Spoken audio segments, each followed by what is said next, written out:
Hey guys, it's me, it's Queen Onset Haru, and thank you for joining me for another wonderful edition of Ask an Aquarius. If you haven't already, please hit the red subscribe button and smack the bell. Also, if you like this video, please give it a thumbs up, pass it on to somebody else who might like it too, and drop us a positive comment in the comment section. And please stick around to the end because I have picked out two of my favorite positive comments to respond to at the end of the video. All right, guys, so I talk a lot about love and I read a lot about love. And the other day I found this book and it's called True Love. And it's a really interesting book. I think it's right here. Let me see if I still have it. Yeah, it's right here. And I was telling you guys about it the other day. And this book is by Thich Nhat Hanh. Thich Nhat Hanh is a, what did it say? A Vietnamese Zen Buddhist monk.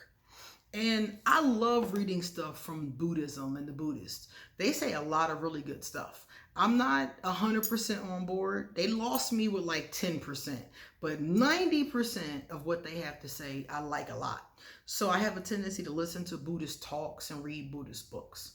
So as I was reading this book, he gave us the four elements of true love from the Buddhist perspective. And I really liked what he had to say because I feel like so many of us are not truly loving other people. And I think that some of us is because we don't even know how.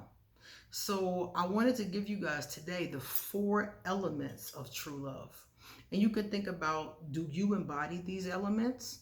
Do you do these things? Basically is the bottom line. And what stops you if you don't? And what allows you if you do? So the first element of true love, let's scroll to it, is loving kindness. I like this one a lot. Loving kindness says, understanding the other person, look deeply into them and be attentive. So this is saying when you're with your beloved, when you're with your true love, that you are attentive. You are looking deeply into them. You're talking to them. How many times are you talking to the person that you claim to love and you're distracted with work, with the kids, with God knows what, all of the distractions that come up in the day. Those distractions are mostly valid because a lot of those things are important too. But whenever you can, whenever you have the ability to, they tell us to be attentive to your love, to not be looking at your phone and having a conversation with them, or sending emails or working, or that kind of thing, or doing something around the house. Like, how many times do you sit and look at them? And when I started to read this, I was like, wow, I don't think we ever do that. I think I do it here and there, but how many times do you go to dinner with your beloved and put your phone off? Turn the damn thing off and sit there with the person and hold their hands, look into their eyes, talk to them, be attentive to them, listen to them. And this is what he's calling loving kindness. And it's like the more deeply, the more attentive you listen, the more energy you give to your true love, the more you're loving them, the more you're sharing in true love with them. And I thought that was so beautiful because this is true with your children, with your spouse, with your significant other, with your mom, your sisters, your friends, anybody that you truly love. Give them your attention. Give them your focus, even if it's not all the time, but when you can. We all have time, but we just don't give each other the time. That time that you guys are sitting on the couch watching TV could be time that you could turn the TV off and hold hands and talk about your day, talk about your goals, talk about your dreams. Just thinking about it, I'm like, wow. I'm just like, wow. And in the book, they were saying the most kind and loving thing you can do for a person is listen to them deeply without distraction. So I thought that was really interesting. Number one. Number two, when you are doing the element of true love, is compassion. Helping to ease their pain through understanding and knowledge. So in the loving kindness portion, you're listening to them. Now you're understanding what they're talking about, not just listening, not just being present. That being present, that being attentive is just step one. Step two, now you're understanding. You have a knowledge of what they're talking about. Or if you don't have a knowledge, but you understand them, you can get the knowledge later. This person could be talking to you about their ailments or what hurts their heart, and you might not understand. You might not have that knowledge. But if you're listening to understand what they're saying, you can then go Google the knowledge. You know what I'm saying? Or if it's something you don't know, you can go find out. You can get the information. But if you sat there and listened to them attentively to understand, not to respond, to understand, that is showing that person compassion and is helping them to alleviate their suffering. And all of the ones that I'm giving you, 1 through 4, these are not one-sided. You should be doing these things for each other. So if you're listening attentively to this person, they should then be listening attentively to you. If you were listening to understand this person, they should be listening to understand you. And if you've been in a relationship for a while and this hasn't been going on, it might not be easy to change that dynamic. But if you sit down and talk to them and say, I really don't feel like we're showing up for each other. We're not being attentive enough for each other. And you can change that if they agree, that is. They have to agree to do the work. That's very important. Number 3, joy.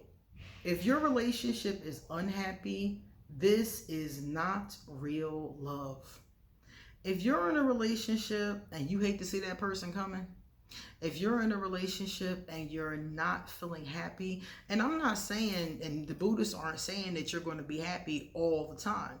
Life happens. I'm somebody who believes in joy. I believe in positive thinking, but life happens. So 95% of the time, things might be great, and like in my life, pretty much just kind of coast through. I work, handle my business, talk to my clients, but things will occur. Moments will happen. Sad things will occur. So there are going to be times in your relationship of unhappiness. Somebody passes over. The two of you have an argument. These kind of things are going to occur. But the majority of the time, your relationship should be pretty much a happy one. If you're coming home and not wanting to be there, I remember when I was married, I remember for a little bit of time, I wasn't working. And every time my daughter's father came home from work, I would hear the car pull up and I'd be like, it's him. And I would get all my stuff and go upstairs because here he come. It was an unhappy situation. That should not be anybody's relationship. If the two of you are unhappy, if you make each other unhappy, especially all the time or most of the time, that's somebody that you more than likely are not in a true love with. Because according to the Buddhists, you should have more happiness than unhappiness with somebody that you really love. The last element of true love is freedom. And this is very important to Aquarius. Freedom. You must love in such a way that the other person feels free. If the other person feels like they're trapped with you, and I've been in this situation before, I felt trapped. I have, oh my God. I've been in so many situations where I was like, why am I with this person? So if you're in that feeling, if you don't feel free, if you feel trapped, if you feel stuck, then you're not in a true love situation. The other person should feel free. You should both feel free. You should feel like you're free to be in that situation. You're free to be with that person. And you probably will choose to be with them. You'll probably choose to be committed to the relationship. The freedom isn't about being non-committal. The freedom is feeling that you're there because you want to be there. If you're a man or a woman and you feel like you're in the relationship and it's not because you want to be there, if you're there for economics because you can't take care of yourself, if you're there because the other person can't take care of themselves. If you're there because the other person needs you to help with the kids. If you're there for any reason that isn't because you want to be, you're free to be there. If you're there for any other reason, then you're not in a true love situation. You're in some kind of partnership or business contract, basically, because it's not true love according to the 4 elements. You don't really want to be there. You're just there because you feel like you have to be. Anytime you're in a situation because you feel like you have to be, that's not a good situation for you. And some of the times it leads to an abusive situation, or already could be there. So according to the Buddhists, if you're not free, if you're not showing up of your own free will, if you're not excited to show up with this person. When I asked you about being attentive, did you roll your eyes? When I talked about holding your partner's hand and looking deeply, attentively into them, did it make you feel uncomfortable or like, ugh? Then that's probably somebody you shouldn't be with, because you're not excited. Your freedom, you're not excited to show up for them. So the reasons why you're there are sexual or something else that has nothing to do with true love. True love is free, and it chooses the same person over and over again. So that freedom is there. You can leave anytime that you want to, but you don't want to. That's the point. You want to choose them over and over again. So those are the 4 elements of love according to the Buddhist tradition. I wanted to give them to you because I really think they're beautiful. And I think that most of us can incorporate at least some portion of this into our lives. It wouldn't be hard to stop looking at your phone while you're having dinner. It wouldn't be hard to do that with your loved ones, your friends, your family, whoever. That's one easy one.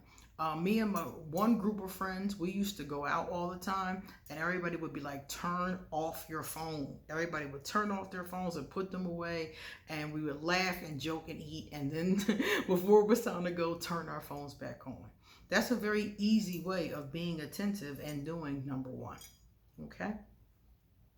Now let's take a look at some of these great comments. Number 1, who'd this come from? Let's see. This one came from Henry. Henry, I can't say this last name. Henry Iheziu. I think that's it. I might be off. Henry said, your introductory smile is contagious at Queen Aset Haru. I must say. The grudge aspect really resonates well with me as a result. I get misunderstood because of it, especially when I've decided to give myself some space to recharge every once in a while. Great video topic. I did a video about Aquarius, unpopular opinions about Aquarius, and one of them was that we hold grudges. So Henry, thank you for the compliment. Henry is speaking on how that grudge aspect resonated with him because he often gets accused of that. And like I said in the video, it is often a misunderstanding. Aquarius aren't holding a grudge against you because they stay away from you. They're staying away from you for your own safety, or they're staying away from you because they need to recharge before dealing with you again. It's usually one or the other.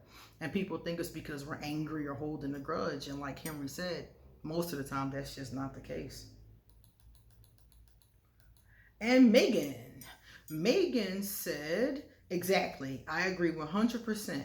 If I'm toxic, I agree with you leaving, but not leaving and then coming back again. Ooh, or staring at me till I talk to you for you to ghost me again. This is exactly what my Aquarius does. If your Aquarius is ghosting you and leaving and coming back, my thing to you is don't let them come back. It takes 2 to tango. You're letting this person play with you. And that's really the bottom line.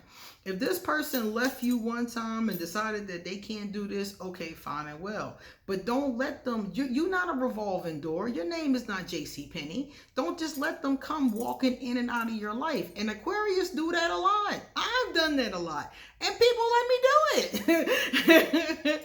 Some people was like, Some people were like, nah, dog, you stay over there. But a lot of people let me walk in and out of their life until I got tired of walking in and out. So my thing to you is, Megan, don't let him do it. The next time he walk, don't let him come back. If he's staring at you, let him stare.